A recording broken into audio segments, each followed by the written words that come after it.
अस्सलाम वालेकुम ख़वातीन और हज़रात, मैं हूं मखदूम शहाबुद्दीन और आप देख रहे हैं मेरा फेसबुक और यूट्यूब चैनल। चार बड़ी और इंतहाई अहम सियासी अपडेट्स हैं जो आज की इस वीडियो में आपके सामने रखेंगे। सबसे पहले तो आपको बताएंगे कि फयाजुल हसन चौहान से क्यों वजारत इत्तलात का कलमदान ले लिया गया। पंजाब में वजारत इत्तलात का कलमदान फिरदौस आशिक अवान को क्यों दिया गया, अंदर की कहानी क्या है और जराए ने इसकी वजह क्या बताई है, ये आपके सामने रखेंगे।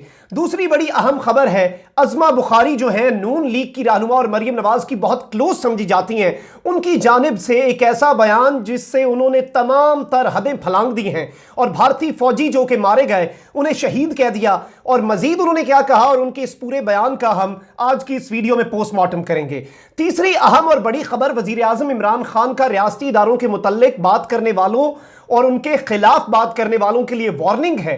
जबकि चौथी बड़ी अहम खबर, शहबाज शरीफ खानदान जो है उसके खिलाफ 11 नवंबर को जो फर्द जुर्म आयद होने वाली है उसके मुतल्लिक तमाम तर तफसीलात आज की इस वीडियो में आपके सामने रखेंगे। सबसे पहले आपको बताएं फयाजुल हसन चौहान के साथ आखिर हुआ क्या है, अंदर की कहानी क्या है और क्या वजह बनी है कि फयाजुल हसन चौहान जो हैं उनसे वजारत इत्तलात का कलमदान ले लिया गया है।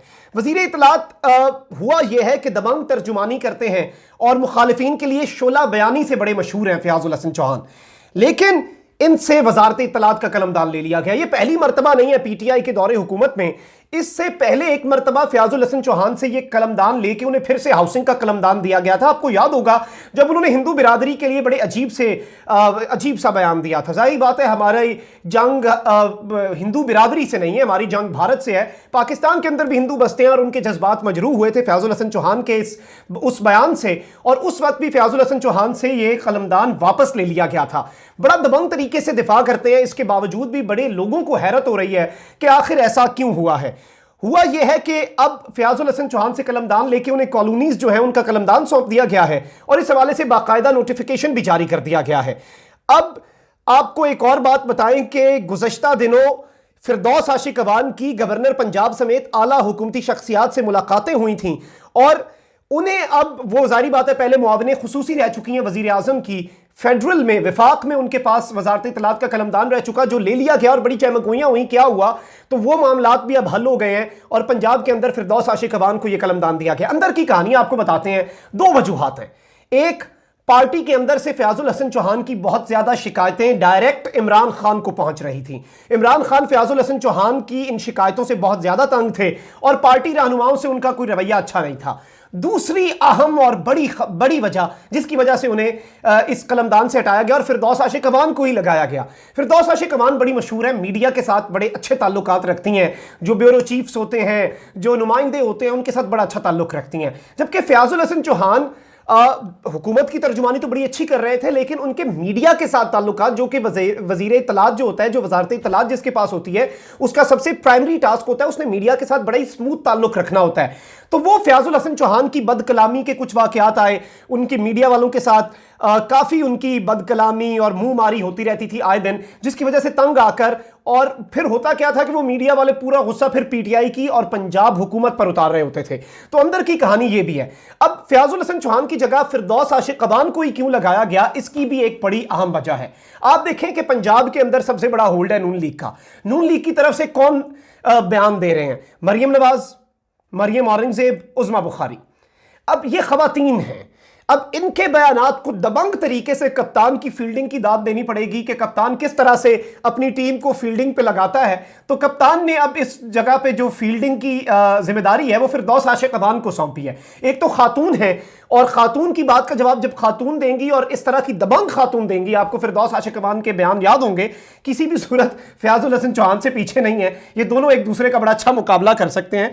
तो अब टफ टाइम मिलने वाला है पंजाब के अंदर तमाम तर ऑपोजिशन ने जो खवातीन आगे की हुई थी उन सबको। और जाहिर बात है जब खातून का जवाब देती है, कोई मेल अगर मेंबर खातून को जवाब दे तो उस पर बड़ी तनकीद होती है कि इसने खातून के बारे में ऐसी बात कर दी, ऐसी बात हो गई, ये हो गया, वो हो गया। तो वो वाला पूरा जो मामला है वो भी दम तोड़ जाएगा।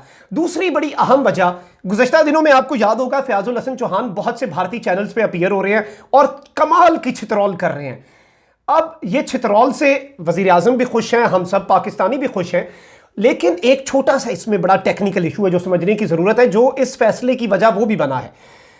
होता यह है कि कोई भी मिनिस्टर बात कर दे तो वो इतनी ज्यादा अहमियत नहीं रखती, उसे यूज नहीं किया जा सकता आपके खिलाफ। लेकिन जब स्पोक्समैन या वजीर इत्तलात बात करता है तो उसे फिर स्टेट का नैरेटिव समझा जाने लगता है। तो जाहिर बात है, जब बहस होती है भारतीय चैनल्स पे बहुत सी ऐसी बातें करनी पड़ सकती हैं जो एक मुल्क का मौक़िफ़ नहीं होता।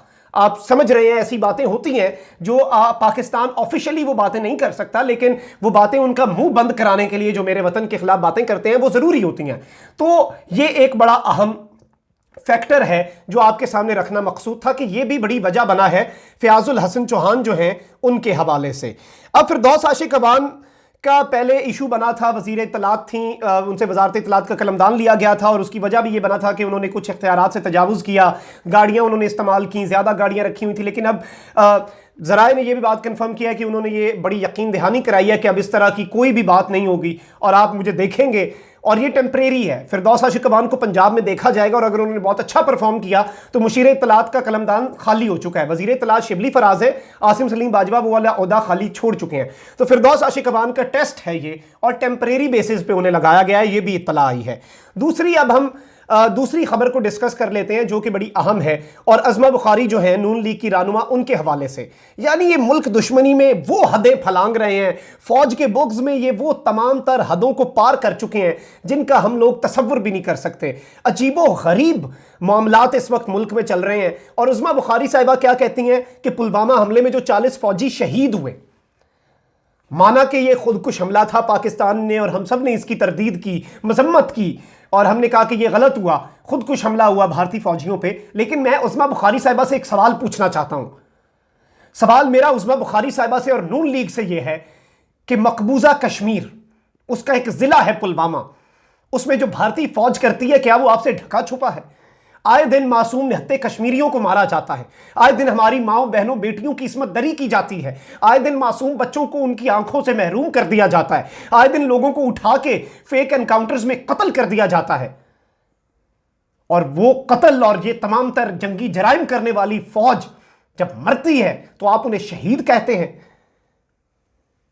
आपको शर्म आनी चाहिए। आप तमाम तर हदें फलांग चुकी हैं और मुझे नहीं पता कि अब रियासती इदारे क्यों खामोश बैठे हैं। अब वक्त आ चुका है कि अब एक्शन हो। मैं मजीद आपको चीजें बताऊं कि इन्होंने मजीद क्या कहा है। ये इनके बारे में कोई ऐसी बात करने की जरूरत नहीं है क्योंकि ये खुद एक दूसरे खुद को एक्सपोज कर रहे हैं। इनके बयान सुनवा दें, इनकी छितरौल की भी जरूरत नहीं पड़ती, इनके बयान ही इन्हें एक्सपोज करने के लिए काफी हैं।